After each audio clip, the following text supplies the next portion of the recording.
Hi, and welcome to World Trade Wednesday, where we emphasize the importance of world trade for the region of Laredo and the importance that Laredo has on world trade, brought to you by Global Tooling Specialties. Today we have Olivia Varela. She's the Executive Director of the Laredo Development Foundation. So Olivia, tell me more about your role as the Executive Director of Laredo Development Foundation and a little bit about yourself. Well, first of all, good afternoon, and thank you for the invitation to be here today. This is a great initiative, and I think really relevant for getting the word out about the great things that Laredo has to offer. Laredo Development Foundation has, of course, been working in the area of industrial development primarily. Economic development overall.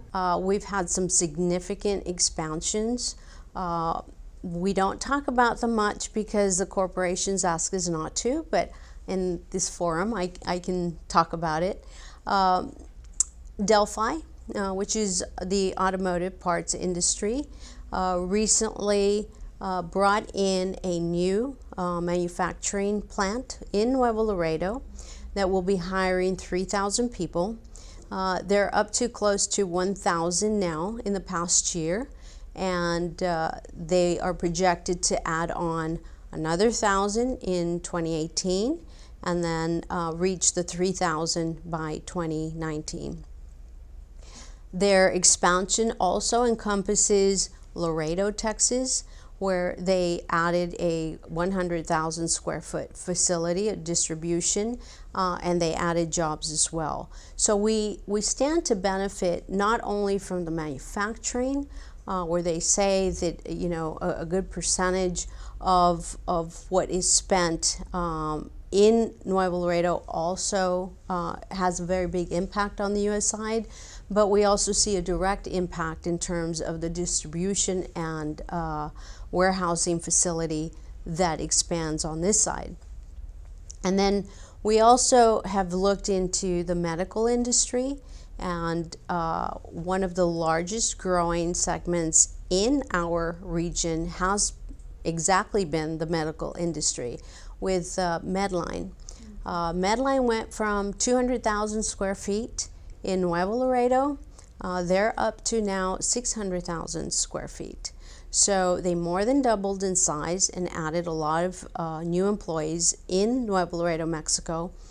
But the great part is that we've seen a big shift on their processes and their manufacturing also spill over to Laredo. They do have their sterilization plant here, which was existing before, but they had 30 employees. They now have plans to bring up to 200 employees, and they've added 150,000 square feet to the Laredo area. And those are just two examples of the major expansions in manufacturing that have had a big impact in the Laredo region. We see a lot more opportunity. We've got about over 600,000 square feet right now of warehousing space that we would love to fill, and we're working hard to recruit some more companies either in distribution, biomedical, medical industry, and of course automotive manufacturing, which is just a natural for this part of the world. Yeah, of course. And going back to in Medellin's case, for example, Medellin will be presenting at the next LMA breakfast on November 9th. Yes, so we're going to learn all about their new operations that are going to be opening here on this side of the border in Laredo on the Texas side. But also when we had our Manufacturing Day event, one of the key parts that I'm excited we were able to come into fruition was that we linked Medellin engineers with the Texas A&M International University engineering program. And that in turn, what these employers, these manufacturers, what their presence does, it helps boost our education sector. So you have TAMU gearing their engineering program to help satisfy and fill these job placement needs. So on the education side, we're becoming much more attractive as of course as time goes on for bringing in these manufacturing sectors. So we know we're educating that workforce that they need. And that's key. I mean, education is the key to develop this workforce, and we're very fortunate to have a university like Texas A&M International University that is developing specific programs geared towards these industries. Laredo Community College that is also has added a multitude of programs that are very specific to the industry, and they're constantly growing. They're tremendous assets for our community in developing our workforce. And I'm so happy to hear that Medellin's going to do the presentation, because it's good for our community to hear more about what's actually happening, and help people understand maybe some of the reasons why they don't hear about these companies that come in. These companies tend to work quietly, and they prefer to not be in the limelight. And so it's wonderful to hear that they're actually going to kind of put their information out there. Yeah, no, we're excited about having them as the LMA guest speaker. And so you don't know, I'm serving as president of the Logistics and Manufacturing Association. And helps to put that. And another huge resource I think that our community has is that we have all of these organizations that are working, I think, so closely together like never before. You've got the LMA, Laredo Manufacturers Association. You've got the LDF.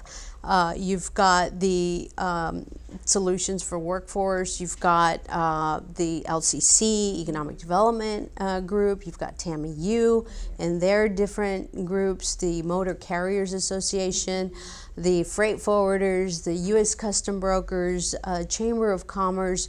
There's so many organizations within our community that are such a huge resource, that are communicating and working so closely right now, that I feel like we're making a much bigger impact in the way that our resources can go out to all of these companies, and they can jump in and get any kind of assistance and help that they need. Yeah, and I think the success of the symposium is really encouraging more of these organizations to host events here in Laredo. I know last week we had Henry Gonzalez, the president of the Custom Brokers Association.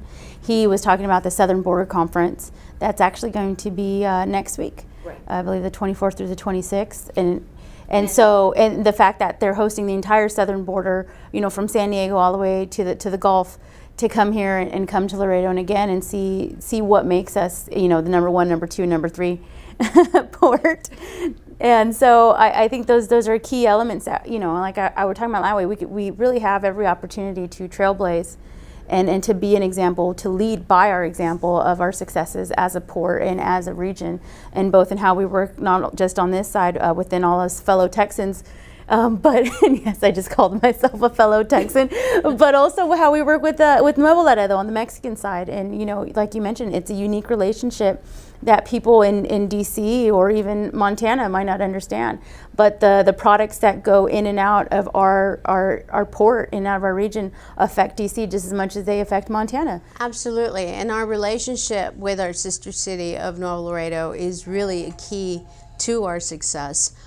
Just coming out of a meeting where we're working on a binational joint marketing campaign and putting that together, because we recognize the fact that we have to come in as los dos Laredos, and that industry or that clustering of the two regions really is what we need to be promoting, because we're not just a region of 270,000 in population. We're actually about 750,000, and we work so closely together and overlap in so many ways that people don't, I think, understand the real strength that having that border city so close to us, and how we work daily, what it does for this community. And again, that's part of the story that we continue to tell. Yeah, and that's part of what we want to do at World Trade Wednesday. You know, I talked to some people about having them come in and talk about Dia de la Maquila. Yes. And so hopefully we'll have them here soon. Roberto Huerta from Nuevo Laredo, and also the LMA and Index. So the two manufacturing organizations here for Laredo and Nuevo Laredo are going to be doing their first ever joint golf tournament. So that's a scholarship fundraiser to focus on keeping students in our region, keeping us competitive. Fantastic. So those are. It's great to hear that you came out of that meeting and that it's going even and bigger, on a bigger scale. And you're right with the emphasis of all these organizations working closely together, because we all have our strengths in our industries, whether it's manufacturing or trucking and transportation and brokerage. So I'm really excited. It's an exciting time here in Laredo and in Los Dos Laredos. Well, congratulations for putting this together, and for really, it's a great way to reach out to not just our community, but outside, where we really need that story to be told and understood. So thank you. Thank you so much for watching this week's segment of World Trade Wednesday, where we discuss Laredo's impact on world trade and world trade's impact on Laredo. We appreciate having Olivia Varela, the Executive Director of Laredo Development Foundation, with us here today and highlighting some of the things that we have going on here locally. So we'll see you next week, and thank you again for staying tuned for World Trade Wednesday, brought to you by Global Tooling Specialties.